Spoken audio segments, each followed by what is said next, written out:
Nüüd aga astub teie ette meie saate järgmine kandidaat Silja. Silja elab muidu Viljandis, kuigi viimasel ajal on teda päris palju ka Tallinnas näha. Silja on muuseas 17-aastane ja on tegelenud modellindusega ja töötanud ka oma vanemate turismitalus. Nii et oma noore ea kohta on ta tegelikult tegelenud suhteliselt seinast seina asjadega juba. Suurepärane. Vaatame, kuidas selline mitmekültsus temale teletöös kasuks tuleb.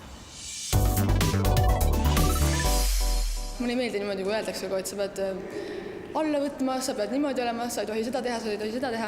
Et ma ei ole selline inimene, et ma tahan ikka elu nautida ja toidu tegemine on minu üks suur kirg ja ma lihtsalt ei saaks seal olla. Ja mis siin teletöö juures võlub?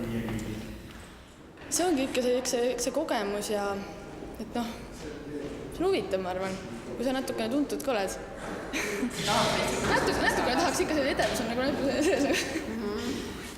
Aga mida on sinul anda Eesti televaatajale? Mis mul on anda? Ma arvan, et ma teeksin seda tööd väga südamega, et see on võib-olla kõige tähtsam. Ja ma teeksin seda südamest ja ma tahaks seda teha. Et ma arvan, et seda paistaks nagu välja ka.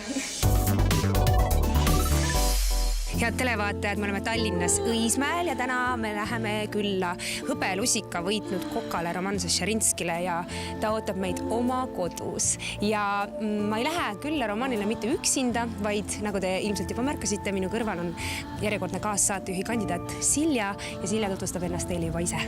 Tere, kallid televaatajad! Minu nimi on Silja Seidla, olen 17-aastane ja olen pärit Viljandimaalt. Üheks minu unistuste ametiks oleks kindlasti olla saatejuht ja kuna ma olen ka väga suur kokanduse huviline, siis teengi ma oma elu esimese intervjuu Eestis väga tuntud kokaga Roman Šašerinskiga ja ta ootab meid juba oma kodus. Lähme! Tere! Tšau! Ma mõtlesin, et ei juua siis. Meil läks natuke aega, jah? Meid on kohe palju. Tervist!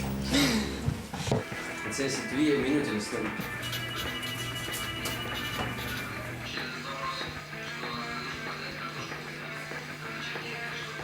Kõik on valmis, võtame välja.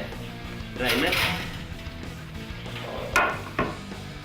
Ja Peetka. Alguses oli nagu nali. Et me ostsime seda portaali mingi 1,5 aasta tagasi, sest nimi oli hea.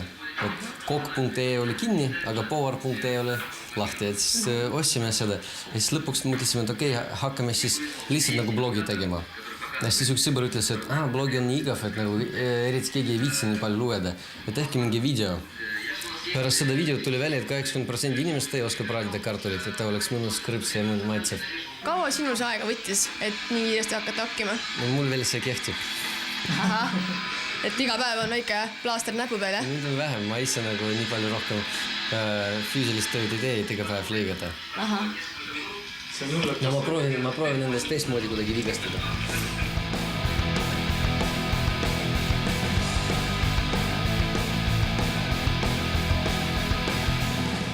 Proovime siin portaalis kasutada neid, mis nagu need kaalud nagu ei ole nagu igal pool. Mul ei ole nagu kodus kaalud.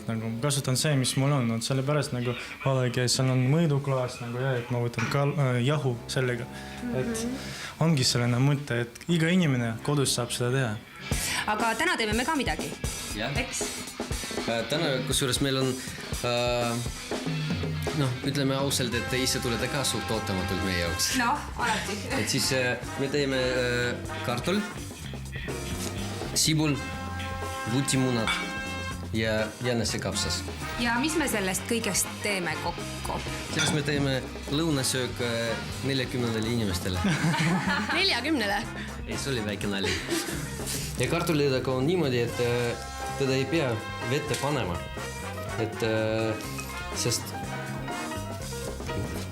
muidu me pesime tärklist nagu maha, aga me tahaksime, et kartul praadimiseks tuleb sellest mõnus ja krõbin.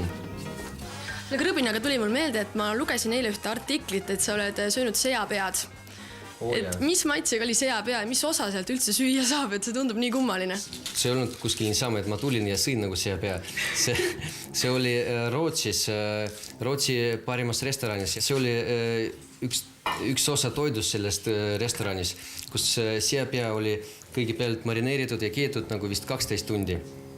Ja siis ta oli küpstatud ja nemad serveerisid seda sama nagu lõikelaua peale, pool nagu pead niimoodi. Ja siis lõikasid meile sellest nagu peast lihtsalt mõnusad nagu tükk põska ja serveerisid. Arvan, põsk on vast selline kõige mahlakam. Kõige söödavam. See efekt, mis nagu see tekitas ja nad tõid nagu otseselt nagu siin niimoodi kahekesti ja siis serveerisid. Ja veel küsisid nagu, mis osa sa nagu tahtsid, et sa võiksid nagu valida, kas kõrvu või nina või... Et kokad paistavad alati väga positiivsed inimesed. Et kas söögi tegemine ja kokkamine, et see käibki käsikäes sellise positiivsuse ja rõõmsa meelsusega? Ma usun, et hea söögi tegemine küll. See võib nagu kõlada nagu naljagaks, aga toit tunneb nagu seda positiivse energiat. No mina arvan ka täitsa, et see energia, mis sul endal on, läheb sinna toidu sisse ja kui sa ikka positiivselt seda toitu valmistad, siis maitseb ka inimestele palju rohkem, et isegi selline jutt on kuskil raamatus olnud, ma tean. Et üks tüdruk nuttis, ta pisarad läksid koogid aina sisse ja siis kõik inimesed, kes seda kooki sõid, hakkasid ka nutma. Kui seal on nagu maksimaalse peal on see, et see oleks hästi kuum, jah? 247. Kui palju? See on lihtsalt nali. Meil on indikaator, mis näitab meile, et pain on kuum. Aga tegelikult... Tefal, jah? Jah. Kuulsite Tefal. Me ütlesime teie nimi, et ma pärast annan oma kontaktnumber, et te saaksite rahad minu arvele panda. Reklaami eest. Puhastamata päevalilleõli. See on hästi mõnus, ma ei tea, kas te nagu lapsepõlves tegite sellega hästi palju. Päris mõnus õhn on. See on nagu see tsifka seemne lõhn. Ja see ongi see, jah? Jah, täitsa see sama lõhn. Kas sellel on ka tähtsust, mis kujuga need kartulid peavad olema? Kui nad on õhemad, kas nad saavad rutem valmis siis ka või on kuubikud? Kindlasti. Nad peavadki, kuskil selline suurus on hea.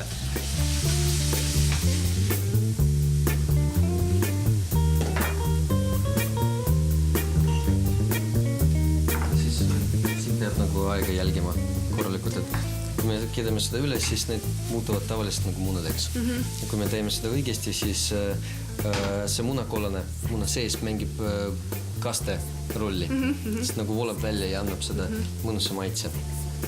Varsti hakkame koorima, siis vaatame, kas me saame hakkama. Kuidas see vutimunade koorimine käib, saame kohe teada. Kas natukene nagu kopsutada ka astu kuhugi? Jaa, aga igal pool ma jah. Et nagu mitte ainult ühes koos, aga proovige kohe nagu... Proovin ka siin ühe käega, kas mul... Pätkina nagu igal pool. Kas ma siin laua peal võin ka teha? Või teen siin või? Kui on pikad küüned, on lihtsam, ma arvan. Ma arvan ka, paned küüne taha ja tõmbad. Et siin peab kohe mitu käepaari olema. Aga vutimunadest... Kiiresti hakkama saada selle kogusega. Nendest vutimunadest täidetud munasid ei tehta, eks ole? Ei mõned nagu teevad, mõned hullud ikka teevad. Võid teha, aga jube suur töö, eks ole? Meil on üks toit restoranis, et sinna läheb 5 vutimuna nagu portsioonile. Et siis kokad nagu päevas kuskil 80-90 muna nagu. No näed. Ei olnudki nii raske. Veel 19 on järgi. Isegi saab võistlus teha. Et see, kes kõige rohkem muna teeb katki, koristab köök ja peseb nõud.